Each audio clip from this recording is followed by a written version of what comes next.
just hitting refresh. I think we're live, but my YouTube's a second or two behind.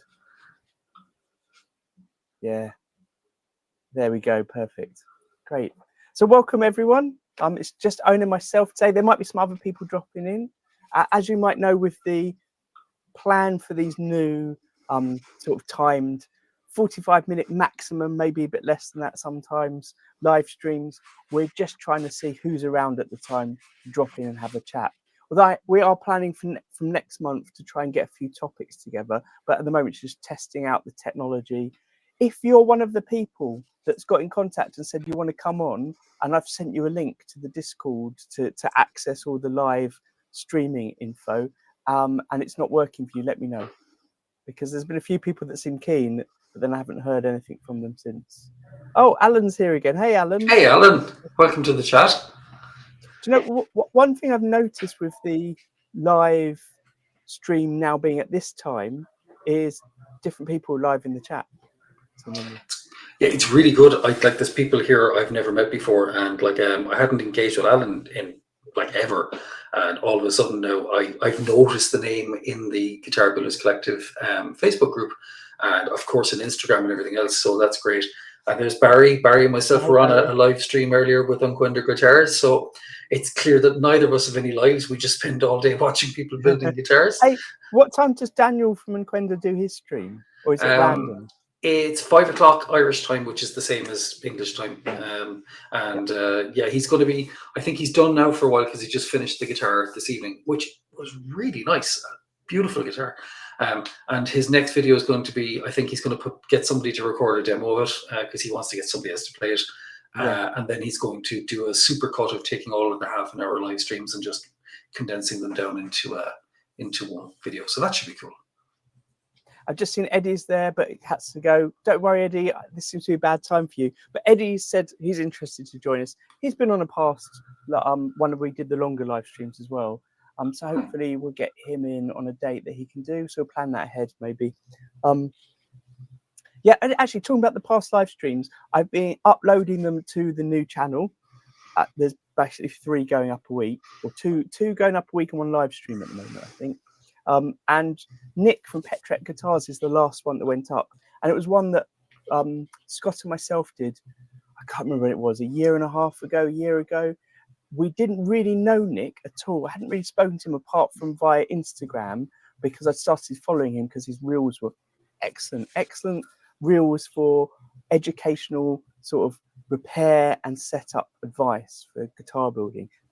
But he's a fully trained luthier, and his story behind learning to build and setting up his workshop was brilliant. At the time, he just released a little documentary where he'd gone back to his family home, where there was a piece of wood from a tree that he cut down as a child, or his grandfather had cut down, I can't remember, and they built a guitar from it. It was brilliant. Anyway, he's up for a kind of craftsman prize in Germany at the moment. So I've just put a link in the description of this video to that interview we did with him, an hour and a half or so chatting to him, and a link to vote for him, so you can go and vote for him as well.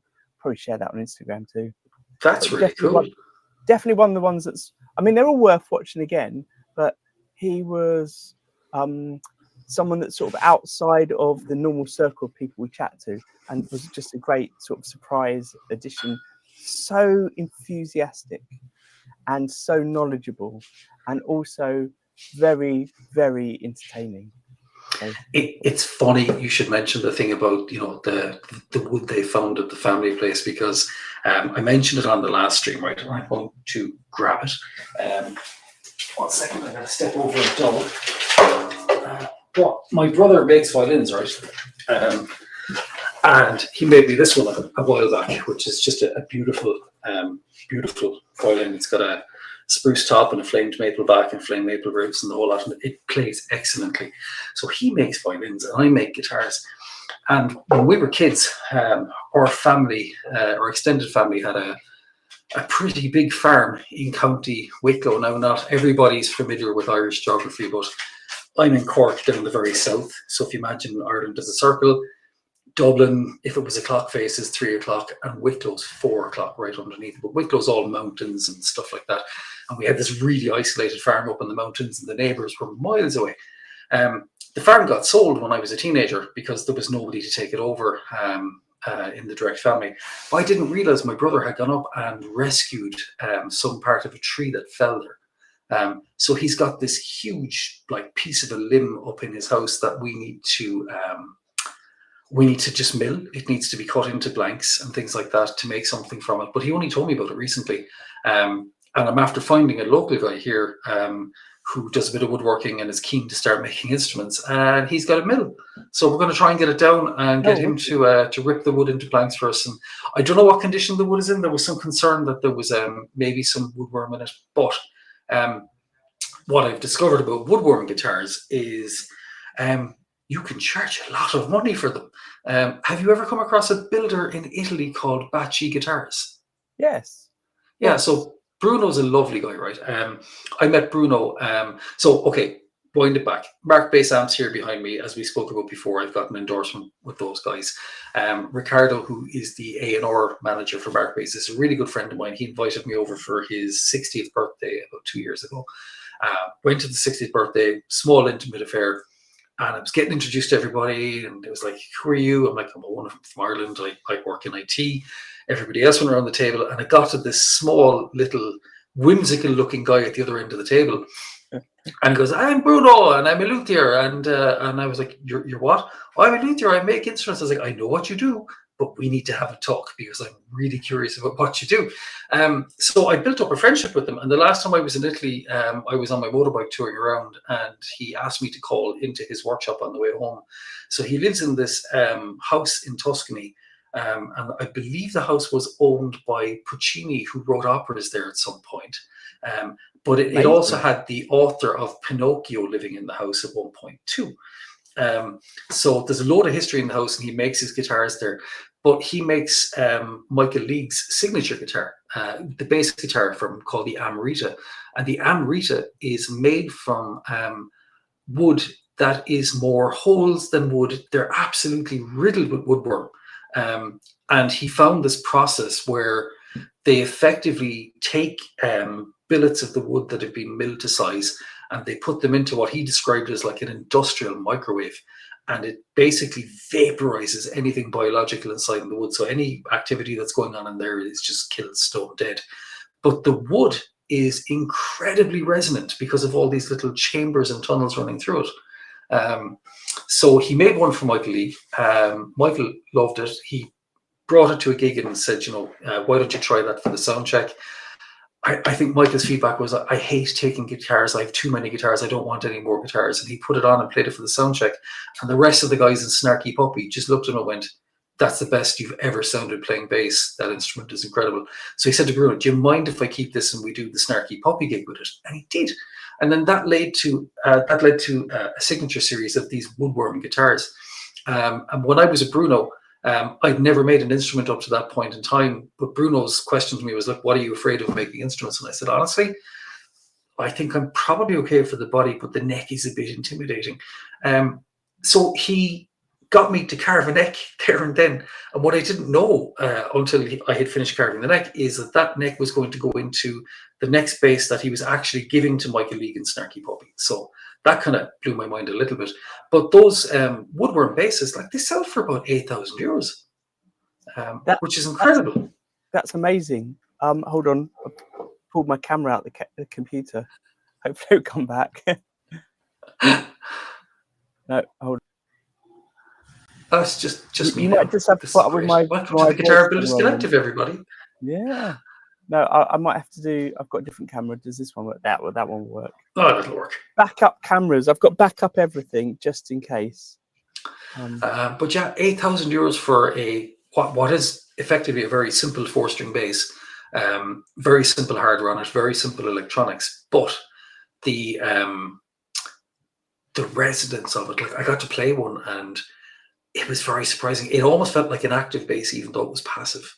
It just, it really just bounced under the fingers. So I'm thinking if we get this piece of wood from the old family farm, and even if it is woodworm riddled, there might be something we can do with it. So who knows? And that's because of you think the resonance because of the wood, the literally tone wood in it. Yeah, I think like wood is a very dense thing, and the less dense it is, the less dense a material is, the more inclined it is to let frequencies through it. I mean, we see that with insulation in your house; it cuts down the sound, right? Yeah. Ah, Barry, get your head out of the gutter, buddy. Get your head out of the gutter. No, well, you said it's got the Pinocchio connection. Yeah, I think he might be talking about something else there. Anyway, yeah, I like it's a lighter wood, so it must be more resonant, and it has all these like little wormholes all the way through it. So it's a really interesting concept. And he hit a stack of the wood when I was there. Like it was like 3 or 4 pallets worth of this stuff, but I think they're all nearly sold out now. That's amazing though for you that you've got this sort of link back to the family home as a way. I hope so. Like, yeah, we need to get it down and mill it and things like that. So there's a bit of work in it yet, but yeah, it's funny because even though my brother's Hugh, and he's been making violins for 15 or 20 years, and he only makes them as a hobby. He's a music teacher by day, but we've found so much commonality talking about instrument building, even though what we do is completely different. There is no crossover really of skill sets or theory between the two instruments. He'd have a lot more in common with acoustic builders. But now we've started talking about doing things like taking little flights over to tonewood suppliers and picking out stuff by hand and getting it shipped home, and possibly stopping and having 300 beers on the way. So it's a good connection to have. Great, we've got Redskin Garage here. Another new name for me. Hey, welcome to the group. If you're in the chat, if you're in the chat, Redskin, tell us what you do. Do you make guitars, or have you got an Instagram you can share with us? Yeah, so with the woodworm, you think there's still woodworm in the actual wood you've got? I don't know. I haven't seen it. There's speculation that there is, but who knows? I don't know enough about woodworm and the types. I presume woodworm covers a range of things. But a friend of mine lives in France, and they've got a cottage, a really old cottage. And when they moved in, the wooden rafters were all infected, and it was just a long process of injecting things into the wood to slowly kill them. But some of them, I think they can remain in eggs for many, many years. Yeah, I think that's why the microwave thing was what Bruno did. He just, whatever process it is, he described it as a microwave. I don't know what it is, but whatever it was anyway, it cooked what was inside briefly. Yeah, I'm currently making guitars with plastic. So there we go. Ah, are you doing some Ray plastic guitars, or are they your own design? Yeah, so I printed off a couple of Ray ones a while ago. One of them it's been strung up, taken apart. What I need to do is string it up and leave it and play it. It's almost at that point now, because I printed it on a very standard print setting, and Ray was like, "That's going to buckle. You need to set it on a higher setting." So if you don't know Ray's Tasmaniac Guitars, he sells files of 3D printing guitars in different designs and things. But the way this guitar is made, if you imagine, I haven't got it here, but if you imagine the body, the top half of the body and the bottom half of the body are separate prints, and the top half of the body and bottom half of the body are both jigsawed up into pieces. So you jigsaw the top together, jigsaw the bottom together, and stick them together. There's so many walls from the way it's jigsawed together that it's got loads of strength. And on that low quality print, basically, I think it seems more than sturdy enough. And then I've done one at a much higher quality print, which I'm painting at the moment, because I wanted to paint it for various reasons. But I'm going to be trying I don't know if it's secret. I don't think it's secret. He's been developing a 3D printed neck, so I'm going to be trying to print that. And my aim is, there's a guitar show in Brighton in July. I want to take it along. It may be that I just take the neck on a wooden body. It may be I take the whole guitar. I think the neck on a wooden body makes more sense. So people are just testing out one new plastic thing. But I want them to see what it feels like to play a 3D printed neck. And he's got a way, which I won't talk about yet until he's on, of printing it, because it's got to be printed in sections for a normal home printer. But printing in sections so that the back of the neck, you don't feel all the joins. Very exciting. But I'm also That'd be great. 3D printing at the moment. Instead of guitars where you have like a flame maple top that you put on it, I'm 3D printing pattern tops to stick on guitars. So I've been doing practices. They're currently busy printing. It seems like it's if I printed solidly, it's about 3 days of printing to get one done. Basically. Yeah, printing is not fast, but it's really exciting to do it. That's for sure. Yeah. Look, God, the chat is busy. Barry, where's the wood being stored? It's been stored in my brother's house. So both of us have. This is really weird. I know, like we sound like twins. But he's a lot older than me, so he can shag off. We both bought houses from Sweden, and they're climate controlled, so like the house has a consistent temperature and humidity all the time. So it's really good for drying out stuff. So he has the bit of wood stored in a room in his house, and it's wrapped up in a bag as well, just in case whatever's in there tries to get its way out. Maybe he's trying to suffocate them. Who knows? And Alan's asking, is there enough wood for us both to make an instrument? Yes, apparently it's a big honking bit of tree. So yeah, I think there's enough there for a couple of instruments from what I've heard anyway. Yeah. And just before I get to Redskin Garage's question, Barry just mentioned Highline Guitars doing a 3D printed guitar and neck. I haven't checked that out yet. I quite like the Highline Guitar YouTube channel. I don't know, do you know it, Owen? No, I haven't come across that. Well, Highline Guitars, oh God, I don't know what, I think when I first started watching guitar making on YouTube during the pandemic, he was out doing it then, and I think he became really popular around that time. His videos get, for guitar building anyway, get very, very big views, but they're very educational. Although I've heard some people say that what they don't like about his videos is he's like, you do it this way, you don't do it that way. But I'm not 100% sure he's always like that. I don't think he's always black and white. I know when we talk, we always talk about watching so many different people on YouTube do the same thing as in building a neck, but building it in different ways. So you get a range of different approaches and techniques and tools that they're using. I think he does a bit of that, but what he's basically, his videos are about what he recommends you do, what he does. So they're very good. If you want a tip on a particular thing, he's bound to have a video on it. Yeah, I've just found his channel there. He's got like 100,000 subscribers, so he must be doing something right. He's great. And also he sells plans for things, plans for jigs, etc. as well. It's funny you mentioned the whole thing that we all show how to do the same thing in our videos, right? I'm guilty as charged with it. So my videos are explaining to people who already know how to make bodies and how to make truss rod channels and the whole lot. But predominantly, what I found I'm getting in terms of people watching my videos, some people have actually reached out to me. I could lie in YouTube speak and say, I'm after getting loads of questions, when in reality I got like 2 questions. But the 2 questions were from people who want to start guitar building. And you know, they're appreciative of a new channel coming up and talking through things and the process.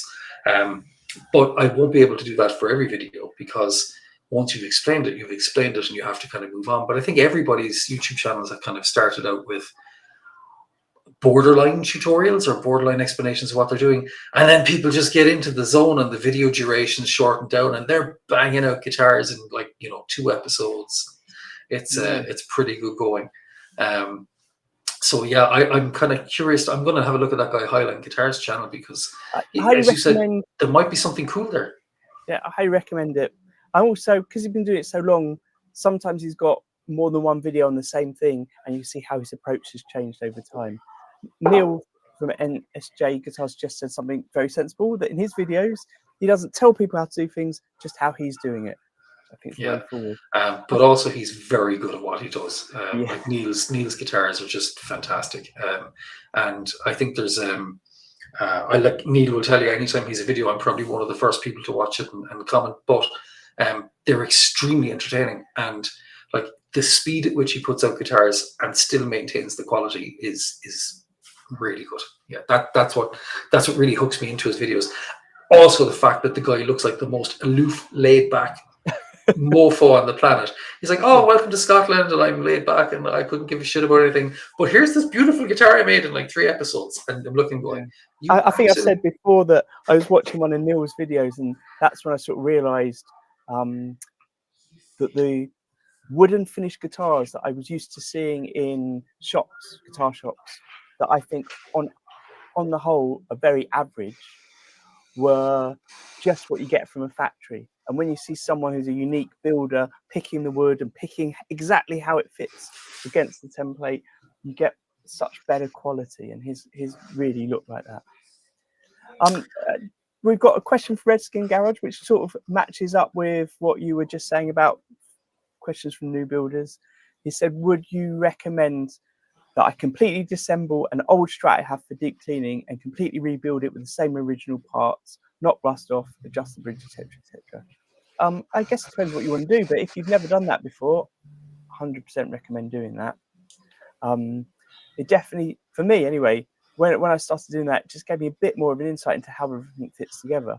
And what I did when I take everything apart is I measure everything. Not that you have to measure everything, you absolutely don't. I take photos of everything and measure everything. And I found when I first started, it helped me really think about why a bridge is this far away from the neck and why the pocket's this deep. And when you take your neck off, be careful. Someone might put a little shim in it. So look out for something falling out when you do it. That's happened a few times. And of course, when I first started, I had no idea what that was. I was like, they made this guitar so badly, they filled it with a bit of paper or cardboard to make it work. I'm going to say my controversial thing I always say when Fender comes from conversation. Yes, they did make it badly because that's what Fender do. Fender make appalling guitars. But I think you're dead right. Taking a guitar apart is such a great way to learn about what puts a guitar together. The Fender ones in particular, you kind of get to see, and if you ever take apart ones from different periods, you get to see the evolution of the build process. You know, in earlier ones, cavities are freehand cut, and there might be, you know, where the bridge is, it isn't a perfect rectangle, it's all jaggedy and edgy. There's room, there's play in the neck pocket. You know, but one of the things I would say to Redskin Garage here is, what's your end goal? Is your end goal to get something that's had a couple of years knocked off it from you cleaning it, or are you looking to keep the mojo? Because some people think, you know, if you replace the screws, it's sacrilege. Some people think if you clean it, it's sacrilege. But if it was my guitar, certainly I would be looking to clean it a little bit. I'd take a look at the frets and see is there dents in the frets from being played in the same place all the time, because maybe it might need a refret and turn it into an incredible guitar. In terms of the electronics, should you be worried about parts of soldering? A little bit, but Fenders are really interesting because they kept the electronics really simple. So if you take all the strings off a Stratocaster and you take off all the pickguard screws, you can just flip it 180 and all the electronics are there. And what usually really helps Fenders, or any guitars really of a certain age, is if you pick up a can of contact cleaner or switch cleaner, and just, it comes with a little straw like WD-40, just squirt it into each of the pots and give them a couple of turns. There you go. That's Daniel got it there. That can really make a difference to how the guitar handles electronically and how it plays. But other than that, there's not a whole lot to do. If it's working, it's working. But just if you flip over that pickguard cover, there's such a low risk of anything coming loose or snapping off. So it's a really good way to explore it. And I'm sure, as seeing as we're talking about YouTube, right, there's probably millions of people taking apart Stratocasters on YouTube that can give you an idea on how to do it. Oh yeah, definitely. I've got a video on taking off the pickguard, just putting it out there. But actually, with a Strat, when you take it all apart, unless you really want to desolder everything, as Owen said, you can take the scratch plate off. There's only one wire really that needs to be removed, and that's the one that goes through to the back where the claw is that holds the trem in place, because you can't take the trem off without desoldering that, because the claw, unless you've got a hole in your cavity that lets the claw go all the way through, it's just going to not come through. But that's a really easy thing just to solder back on. And there's a wire that goes through, obviously, into the jack, but actually you can just unscrew the jack from the jack plate, the jack socket from the jack plate, and often that would just depends on the hole actually, might thread through, so you don't even have to desolder that. As I'm saying this, I'm realizing. But anyway, listen, one thing I always do, and Neil just said it, take loads of photos. And when you're taking photos of the wiring, take more than you think you need, because when you look back on them, you'll think, oh, just the angle's not quite right. I can't see where that black wire ended. So always take more. I always recommend a bit of masking tape to label everything. So label the back of pots if you're taking them off. Label your machine heads. Machine heads don't have to necessarily go back on in the same order, but sometimes if you've got a posh set, they're going to be maybe there'll be staggered posts, so there'll be different heights. Probably not going to happen on a Strat, because a Strat's got a. Sorry, what am I saying there? Yes, it would happen on a Strat. It's good on a Strat. It's not good. Don't need them on a Les Paul. That's what I was thinking. So it probably will happen. They'll be staggered on a Strat, but only on posh ones. And also some of them have different gears and different pegs, but again, only on the posh ones. I see Alan's in Crimson for a couple of days. Yeah, nice. That's amazing. I didn't know they did specific courses like how to refret, so that's actually really cool. Sean was on here. Sean's been on a few times. I guess is he the lead tutor there, or he sort of sets up all the schools and manages the courses they do. And he did mention a few different ones.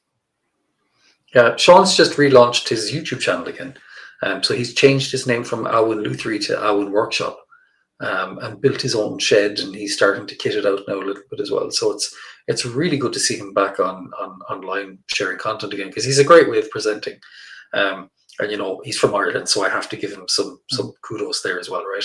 There's not many of us from Ireland at this on YouTube, so we got to stick together. I don't know if our interviews with Sean are up yet on this channel, on this YouTube channel, because I'm reposting all the old ones. I've taken them all off of my channel, which I'll talk about in a minute. They're all going to be coming up on this channel in the next month or so. But yeah, he has a video on how to set up your bandsaw. And although I now know how to set up a bandsaw, because I've done it quite a few times, every time I set up the bandsaw, I watch his video while I'm doing it, just in case there's something I've forgotten. It's a great video. Actually, I shared that video with my local makerspace as well, because a load of guys have their own bandsaws at home. And everybody said, you know what, it's a short video. It's only a couple of minutes, but it really just explains things so simply that like all the concepts that maybe had you mystified before watching it just make sense. All the pieces slot in together. So he really has a great way of teaching people. So it's good to see him back online. I've just put in the chat. Actually, if you're watching this in the future, you can click on and watch the live chat. I've just said to Redskin Garage, if you do, when you're doing anything, you want any advice or anything, send us a message. So you can either contact us on I guess via Instagram might be good, but also just leaving a comment on a video like this, because I see all the comments come through, so we can read those comments and email you or whatever. That's not a cello, Redskin. Everybody thinks it's a cello. It's not a cello, it's a double bass. Yeah, the cello would be like probably half the size of that. And yeah, I would get up and play it. However, there's a fundamental flaw with that problem. It is Monday night, and in preparation for the live stream, I may have had a few of these. So I'm not going picking anything delicate up in the workshop and swinging it around.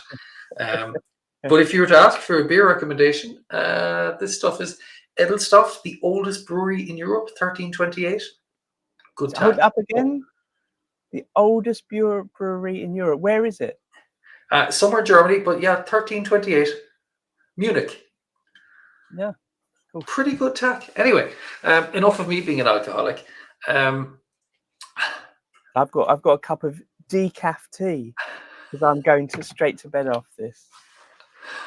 I've been up since 4 a.m. I had a power nap just before we came on. So we do it at this time because it works out for the Americans. But like I said, this is all new. It's only the third one, I think. So the Americans need to remember to fit it in with their normal routine. Because both Scott and Mark, who are trying to join regularly, are also at work at this time. So it's a bit like they've got to skive off work a bit early to get it in. But it's really good, as you said, we've new people joining, which is great. see Alan's got a comment there that he says that necks are probably a little bit intimidating.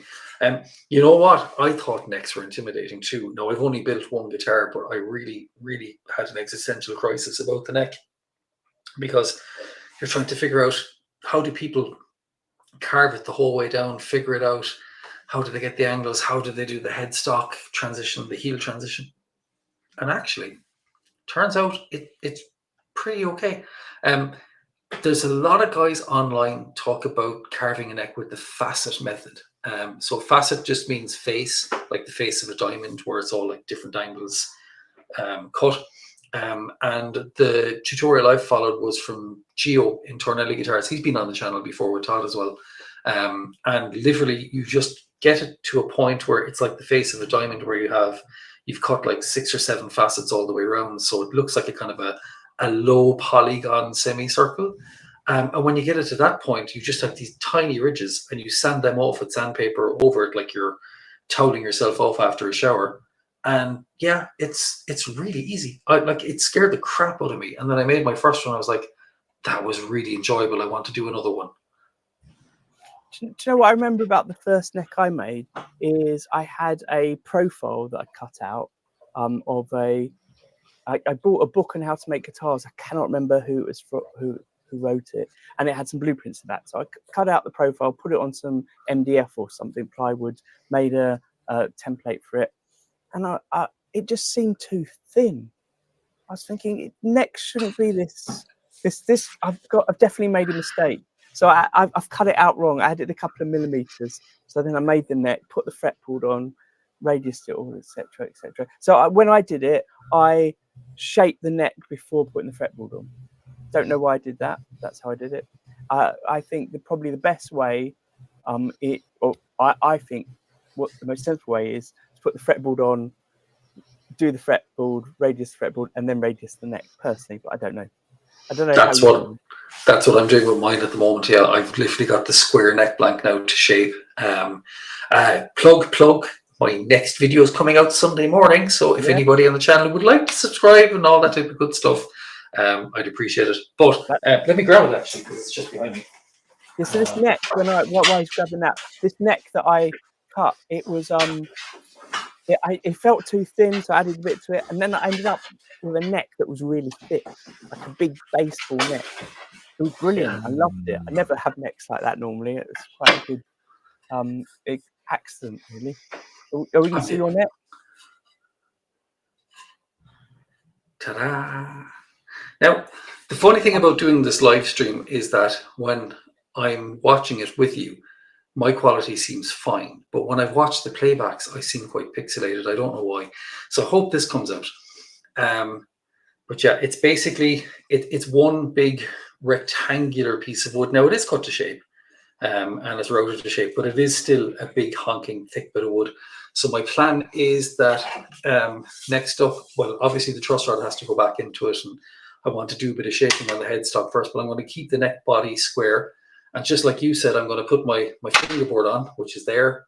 I'll cut the fingerboard to size to match it. Oh, the fingerboard is upside down. Here we go. Don't do that.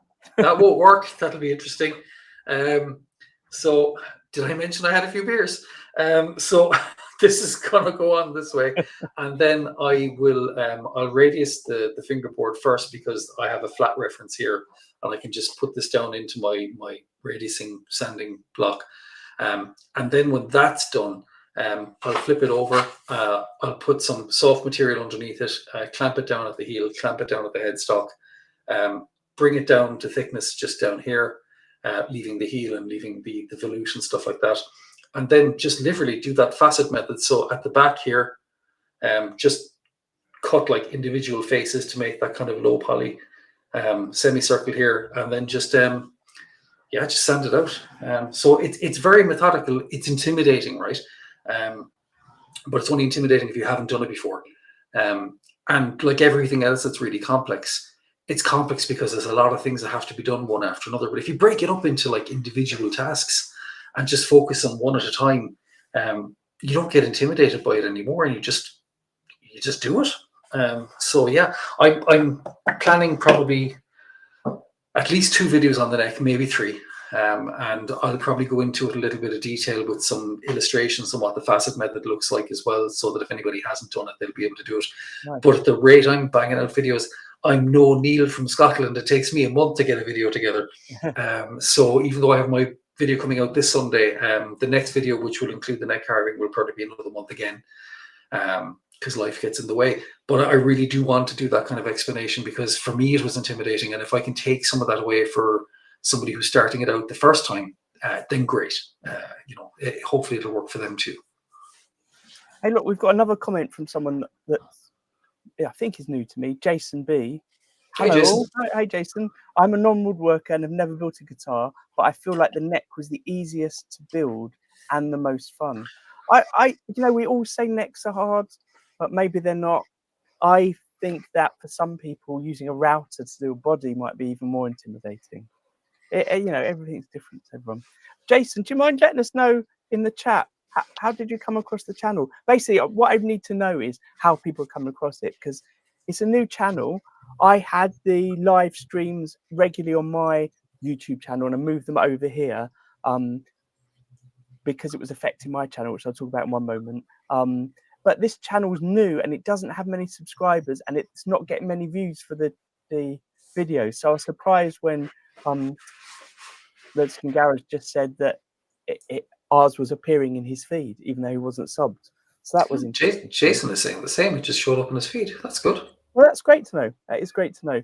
What we need is people just to like and share, subscribe and share, all of that stuff and nonsense. But, if you're on a forum or something, share them. These chats are great each week, but the longer videos and putting up an hour-and-a-half interviews are quite in-depth with people. Oh, that's brilliant, Jason. I'm glad to hear that those other videos, putting up 3 a week from our archive. There's 83 of them, I think, or 84 of them, and they are longer, in-depth videos with guitar builders of a range of experience, amp builders, pedal builders, just pickup builders, basically anything guitar related, acoustic, electric, yeah. And what I hope is it will be a kind of archive of information for people to go to find out more about guitar building if they want to. But I've moved it to this channel because about 2.5 years ago on my channel, which was doing reasonably well, it didn't get massive videos, but a lot of my videos were getting 40, 50,000 views. I started making videos for other people, like a video of how to use their products. And when I started doing that, those views started going down because I think it wasn't exactly what my audience were after, maybe. Even though it seemed they were all products that I use and would normally make videos about, so I'm not sure what's happening there. And then I started doing the live stream, did the live stream on my channel for nearly 2 years. And now my videos tend to only get about 150 views, and then they just stop. And that happens to all of them. They're all just stopping at 150. I'm not sure why. And I know that I've got 12,000 followers, subscribers, and they're not being notified of my videos. So it's like something happened when I started doing the live streams and doing these other videos. I don't know which one affected it. Oh, and also I was putting up lots of shorts which were highlights from my longer videos to direct people to longer videos. Maybe I just went too mad and did too many different things. But now my YouTube channel, it's just it almost feels no point making new videos, because the videos I used to make took about a week each to edit, and if they only get 150 views and then it stopped. Yeah, it's funny. I don't have 150 videos. I have 4 on Sunday. Did I mention my next video is coming out on Sunday?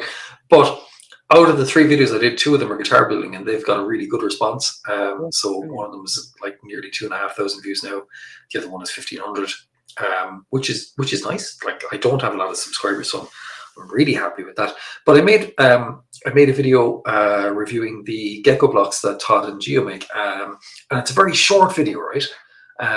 It's only 9 minutes or something like that, and it gets into the weeds on it, I think, pretty well.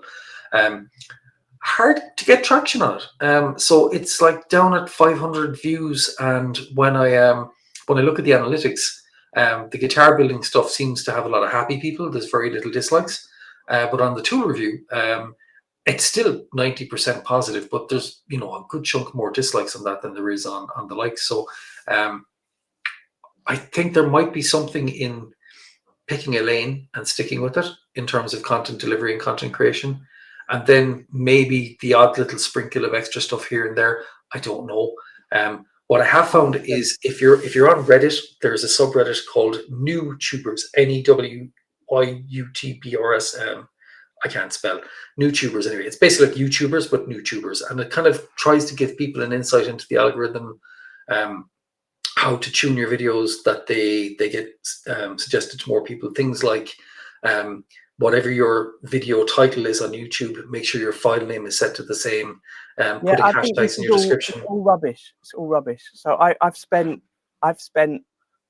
a lot of time watching all of these things, and it sort of works, but it's not guaranteed, right?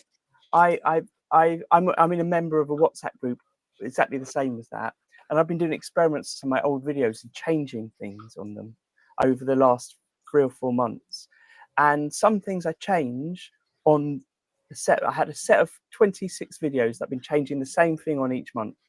First the thumbnail, then the description, then making sure the titles and the video description things match, blah blah blah. And for some of them, the videos get more views, and some of the videos get less views. And then I change it back, and it goes back to what it was before. I think it's not all rubbish. I'm not saying it's all rubbish, but you've got to have good content and for your audience. That's the key thing as well. But then what I'm saying, I think my content's good and it's not getting views anymore. I've done something to annoy YouTube is what I'm thinking. So I've decided not really to make YouTube videos anymore, just to get on with guitar building, doing these live streams. And on my YouTube channel at the moment, I am re-editing and uploading some videos. So it's very light touch, doesn't take me long to do it. And it makes the videos a bit more focused. I've deleted loads of videos that won't get many views. And actually, Redskin Garage, how should you set your whammy tension if you're not going to use it? Definitely as tight as possible. Again, I've got a video about that. It's quite a popular one. One of my most popular ones is how the Strat bridge works, the tremolo system works, how to set it up so it's floating, set it up like it's normal Strat bridge. But also, yeah, if you're not going to use it, which I never used mine. My first guitar was a Strat, never used the whammy. Just do the springs as tight as you can at the back. Look, we're going to have to go in a minute because we're trying to keep these at 45 minutes. But Jason in the chat saying he's trying to start his own custom shop and looking for any information in regards to it. Sounds really interesting. What I would say to anyone that's new to the channel is we also have an Instagram account. Now, the Instagram account isn't one which we interact on in the same way, where we talk so much on it. But what it is Corey from Saul Good Guitars, who basically manages it. He takes people in the Guitar Builders Collective, which is essentially people that interact with each other a lot. There's no formal joining procedure. And he shares their channels. So if you look at the Guitar Builders Collective Instagram channel, it's like a portal to loads of builders. So it's worth following that channel, commenting on some of the posts that are shared and the stories. It's mainly stories that are shared, but follow those links back to those builders. And there's bound to be builders that have something about them that you're interested in and you like. And almost everyone that's part of that Guitar Builders Collective who Corey shares are really interactive. So if you have questions about anyone's work that's up there, they're going to want to chat to you about it and be open to it. Yeah, I mean, there's people like me who are just building as a hobby, and then there's people like Ty from Shock the Fox who really is doing this full time and banging up guitars all the time. As Daniel said, you'll make great connections with people there who are doing exactly what you want to do, and they may be able to give you advice. What I found in the community is that when you're asking people for help and you're saying, "Listen, I want to do what you're doing," nobody sees it as a threat. Everybody supports each other. It's a really good community in that regards. And speaking of all these comments about subscriptions on the screen, I'm going to say, because Daniel hasn't, maybe he did earlier, but if you can subscribe to this channel, please do. It's a brand new channel and there's just about, I think, 80 or so subscribers today. So the more people we get subscribing, the more it will show up the live streams in people's feeds when they're logging in on a Monday night, and the more guitar builders we can get talking to each other and sharing ideas and tips and tricks. Yeah, I've just found Redskin Garage to follow. Fantastic. So listen, it's now way past Owen and mine's bedtime, so we're going to have to say goodbye. I just like to point out we are going to separate beds. Yes. Just going to put that out there now, right? Yeah. But we will be back. I don't know. Hopefully you'll be back next week, Owen. We'll be back every Monday at 10 p.m. UK time. I think not next week, but the week after. We've got Curtis from Goth Rider Creations said he was around to join us. There's a few other people that want to join in. Ray from Tasmania is trying to sort out a date that he can make because it's 7 a.m. his time and it's quite awkward for him to do it before work. I'm trying to get a date together with Corey, who just mentioned All Good Guitars, to talk about the Yergs Cup, the guitar building thing that we do, guitar building competition that we sort of run. So it should be a mix of people, whoever's around to join in. Alan, if you're up in Crimson and you see Ben floating around the place, just ask him if he wants to come on a stream. I've asked Ben a few times. He's not interested. Don't know why. Fair enough. I think I've upset him as much as I've upset the YouTube algorithm. Yeah. Last time I saw him and Tom, they just didn't know who I was, despite the fact we'd had a Zoom call the week before, I think, or the month before. There you go. Maybe I'm just not memorable. That's it. I'm just not the person I intended to be. Oh, I'm sure that's not it. But listen, thank you for having me in. It was a great chat, and thanks to everybody who's new in the channel as well for coming into the comments, and thanks to all the usual suspects as well. It's great to see you guys. Yeah, it's been a fun chat. Absolutely, and don't forget, I've left a link in the description for this to the playlist, which has got all the archive of the hour-and-a-half interviews we're doing. It's also, there's a link there to the playlist that's got the live streams and the forthcoming live stream dates, and also just a link to that one I mentioned with Nick from Petrek Guitars and how you can vote for him. It was just a fascinating chat, so go and check that out. Fantastic, Owen. Fantastic, everyone in the chat. See you all soon. Bye. See you guys.